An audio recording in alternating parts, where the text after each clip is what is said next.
My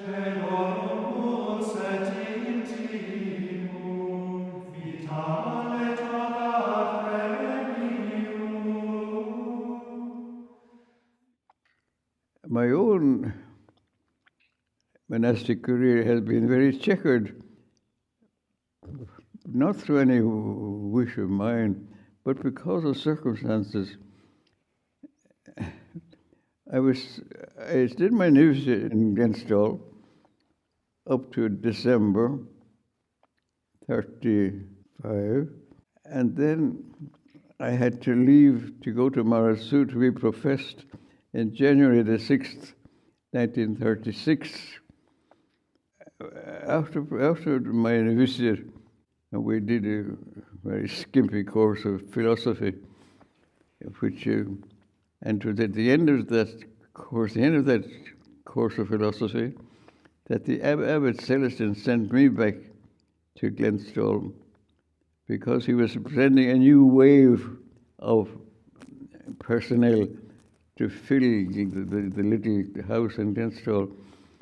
And I got the job then of assistant to the bursar, so that I used to have to do the weekly messages, so when I got back to Marasu the next time, it was in the autumn of 38, I suppose, the decision was taken.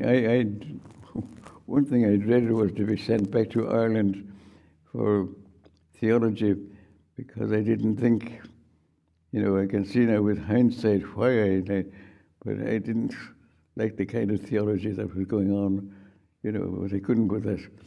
I couldn't explain why. Anyhow, I was delighted then for the Roman option. So I arrived then in Rome.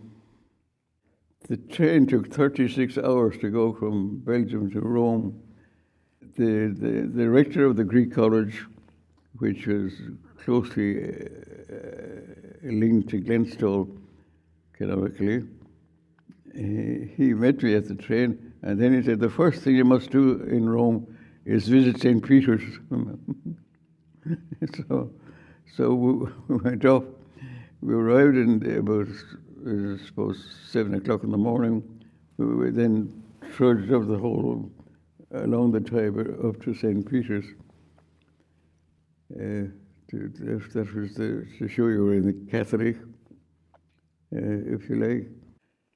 But at that time, the world trouble was closing in on Rome and our little community there, because it was a mixed community of international students, many of whom were Germans. And then we were we had great friendship with one another.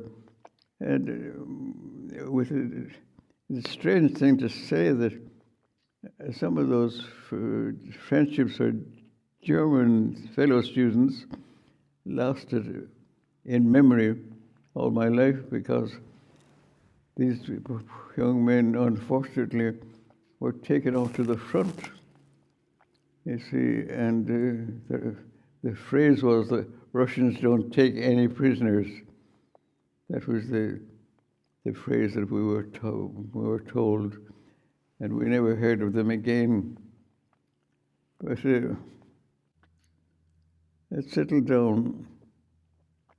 And then in my second year of theology there in Rome, the young monk professor, walked into my room one day, and he was a very tall young man, and said, Brother Placid, would you think of doing a thesis for your doctorate on the priesthood according to Cardinal Newman? I said, fine. That ended up by a great friendship between the Birmingham Oratory and myself. And then we did various publications. But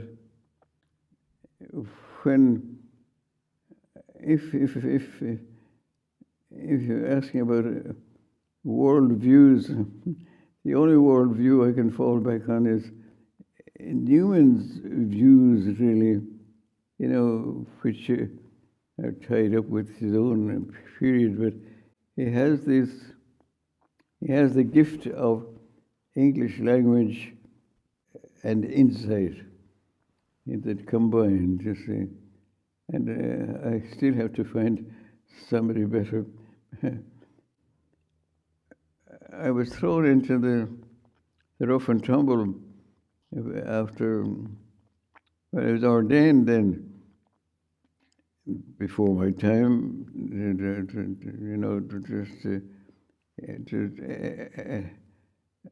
then to make a long story short, I flew back to Glenstal by the historic flight from Lisbon to Foynes in the night.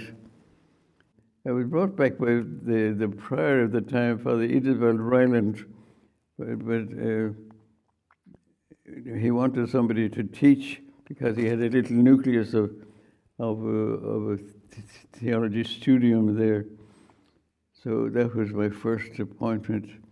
So I settled in then, and the notion of teaching theology, and I was teaching theology to people who were older than myself, just because I'd entered so young and so.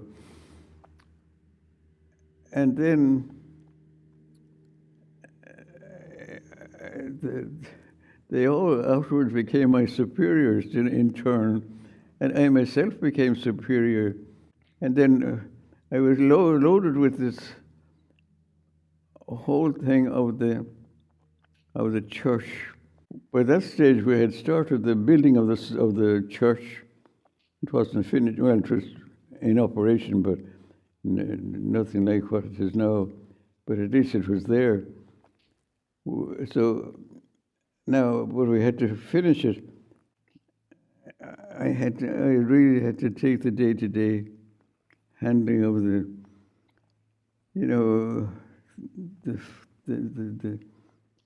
nitty-gritty of building. And it was in the meantime then Abbot Joseph was elected abbot, and that put an end to the priory.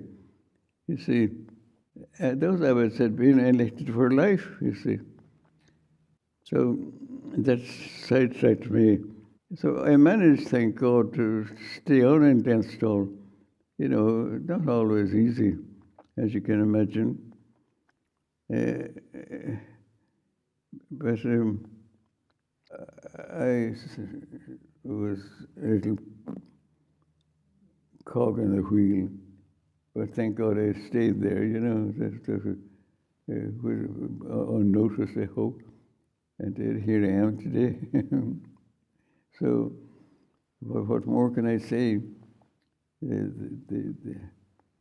My own family have all died. We were 7 in the family, but they all passed away. Mostly emigrated to Dublin but now I have flocks of nieces and nephews are there. So, well, I'm grateful anyhow to God that I've been able to stay the course. And I've been, especially health-wise, that I'm now over 100. And I'm still with my wits about me, touch wood. But what can I say to sum up where we are or where I am?